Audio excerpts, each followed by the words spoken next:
J'ai l'impression que c'est la Corse qui est en première ligne et en première page. Notamment, Libération appelle ça le moment corse. L'opinion parle de piège. Le Figaro de déplacement ultra sensible. Et pour le trophée de la vanne facile, vous voyez du côté du Parisien avec l'inévitable.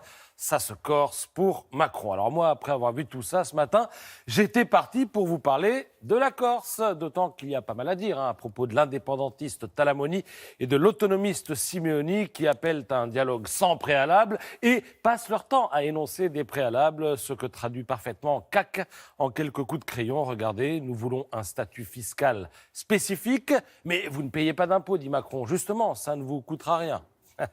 Ils sont malins. Donc, j'étais parti pour vous parler de la Corse lorsqu'en furetant sur Internet, je suis tombé, Laurent, là-dessus. Challenge exclusif.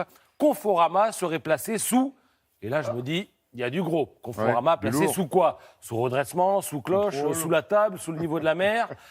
J'ai envie de savoir. Alors moi, je clique et je tombe sur ça. Désolé, cette page n'existe pas. Et je me dis, c'est bizarre. Challenge, c'est quand même un magazine sérieux. C'est pas possible que cette page n'existe pas. Peut-être qu'elle n'existe plus, mais elle a dû exister. Alors du coup, j'oublie la Corse et je me mets en quête de la page qui n'existe plus. Et je finis par atterrir sur le site Les Jours, un site sérieux, et sur ce titre, Secret des affaires, Conforama fait censurer un journal. Et j'apprends que Conforama a été placé sous mandat ad hoc, une procédure normalement confidentielle, et qui permet aux entreprises craignant un dépôt de bilan d'être épaulées par un administrateur judiciaire. Alors le tribunal a été saisi en référé, il a ordonné le retrait de l'article sous astreinte de 10 000 €, et tout ça a été rendu possible grâce à la directive européenne sur le secret des affaires, votée il y a 2 ans. Et dans l'Humanité, ce matin, Maude Vergnol écrite avec pertinence que cette directive est une arme de dissuasion massive contre les journalistes et qu'elle procure aux multinationales le droit à l'opacité la plus totale.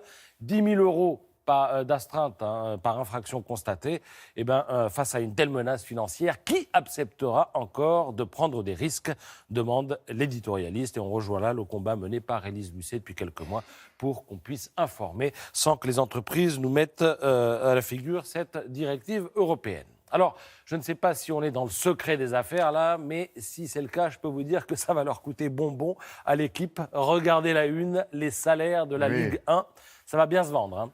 Alors, meilleur salaire, pas de surprise, Neymar, 3 millions d'euros par mois, c'est du brut, donc vous divisez par 2 pour le net, 3 millions par mois, donc devant Cavani et Mbappé qui sont à 1,5 million. D'ailleurs, c'est très simple, les 8 premiers du classement sont parisiens. Et Hatem Ben Arfa prend quand même 500 000 € par mois pour ne pas jouer. Je trouve ça absolument génial. Pour avoir les fesses sur un banc. Ouais.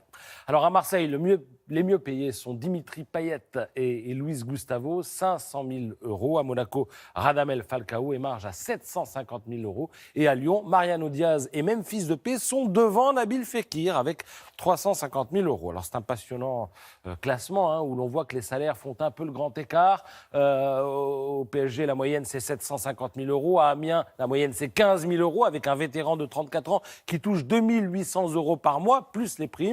Et alors du côté des entraîneurs, c'est aussi le grand écart. Vous avez Unai Emery, l'entraîneur du PSG, à 450 000 € par mois. Et Michael Debève de Toulouse, 20 000 € par mois. La surprise, c'est Claudio Ranieri de Nantes, 350 000 € par mois. Vous savez ce que disait Giroud, il faut toujours que l'entraîneur soit payé 1 € de plus que le meilleur joueur de son équipe. Alors, ce n'est pas toujours le cas là, mais c'est comme ça que Giroud est devenu la plus grosse fortune, sans doute, du département de Lyon.